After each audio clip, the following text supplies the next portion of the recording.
What's up, everybody? Welcome to Podcast Now. I'm Alex, and just when you think the day is done and it's a no news kind of day, Jason Schreier literally crawls out from whatever hole he is, and he makes a gigantic splash in the gaming industry, this time talking about Knights of the Old Republic Remake. Now, this is sad. This is saddening to me.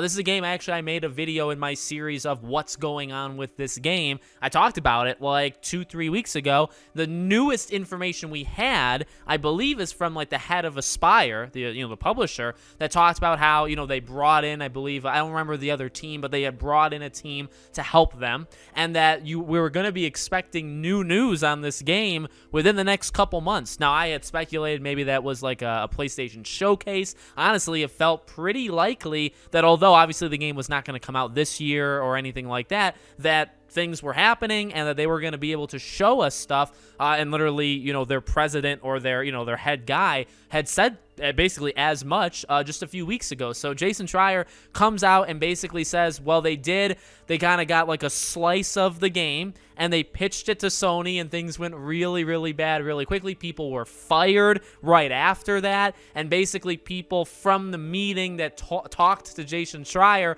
said how like, oh, it's not going well. The thing is not going well. So let's just read over some of the highlights. There's 2 highlights from the article. That was the Spark Notes version. Let's read the actual thing. The game was announced last September and has been in development for 3 years at Aspyr, which was purchased by Sweden's Embracer Group last year. On June 30th, Aspyr finalized a demo of the game known as a vertical slice, as I was talking about earlier, to show to production partners Lucasfilm and Sony. So the developers were excited about it and felt they were on track. This is just heartbreaking. According to a person familiar with the project, so they were shocked by what happened next. The following week, the company fired design director Brad Prince and art director Jason Miner. Neither responded to requests for comment. Well, obviously, I don't know why they would. Aspyr's studio heads told staff that the vertical slice wasn't where they wanted it to be and that the project would be paused, according to 2 people who were in the meeting. One person familiar with the discussion suggested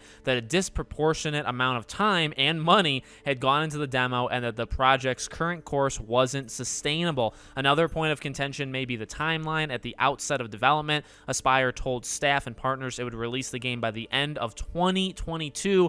According to 2 people familiar with the production, developers set a more realistic target now would be 2025. The fate of Star Wars Knights of the Old Republic remains unclear. In May, Embracer Group announced Saber Interactive, that is the team, I should have just read the article first, would also join the project basically to help them. So, I mean, my dear God, right? I mean, it sucks. I mean, at the end of the day, if this game is, it sounds like, I think the way it's being handled in the press is that it's being delayed indefinitely. That may be the title of this video, right? Delayed indefinitely is like the hot word, the phrase that's going on.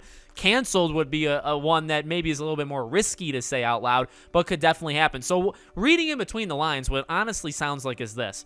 A lot of the stuff that I had said, other people had said, seems to be kind of right. They are way in over their heads. And that kind of is like, again, literally reading in between the lines, because what it sounds like is they put so much time and money into making a presentation that they legitimately felt good about, and whether or not it was even viewed as good is kind of debatable. It honestly doesn't sound like it was viewed as good, but even more so, it sounds like they looked at it and said, okay, so that's what you got, and we spent X amount of money and Y amount of time making that, and you want to remake the whole game, is that correct? And they said, well, yeah, that's the plan, that's why you brought us in. And they say, okay, you're all fired.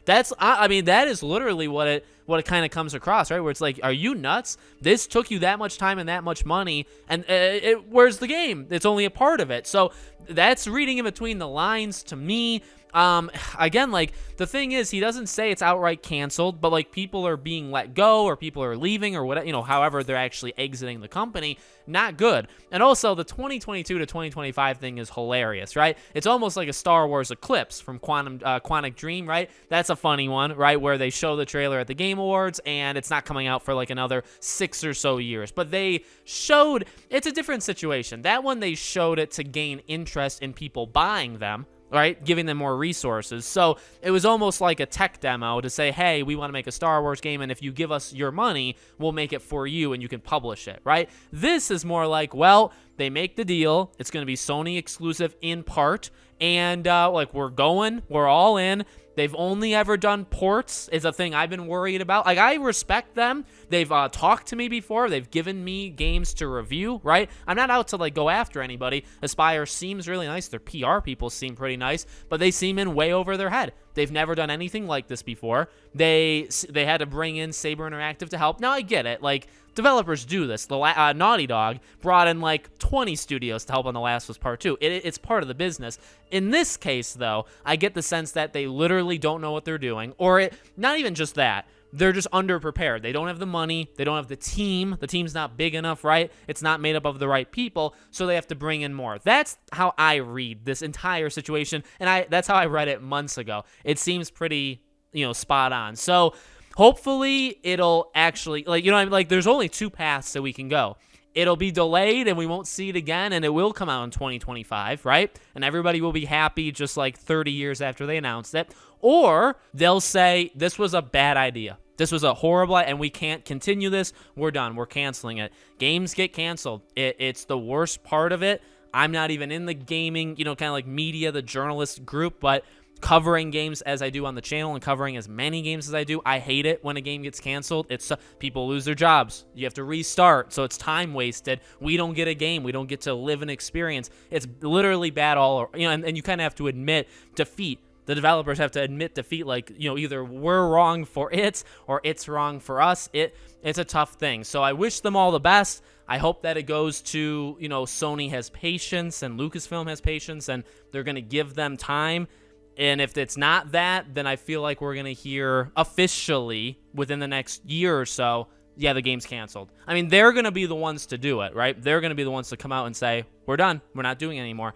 We've seen this before. Even the DC Universe Online, those developers that were making a Marvel one, which was kind of long rumored, they officially announced we're not, we're canceling it. It's done. So they're gonna have to say something at some point. It's just when that happens. So let me know what you guys think in the comments. Make sure you guys are subscribed, bell icon turned on, so you know when all these videos go up. If you want to follow or support me anywhere else, all my links, all my social media links, including our Patreon, is in the description below. Thank you guys for watching, and I'll see you all on the next one.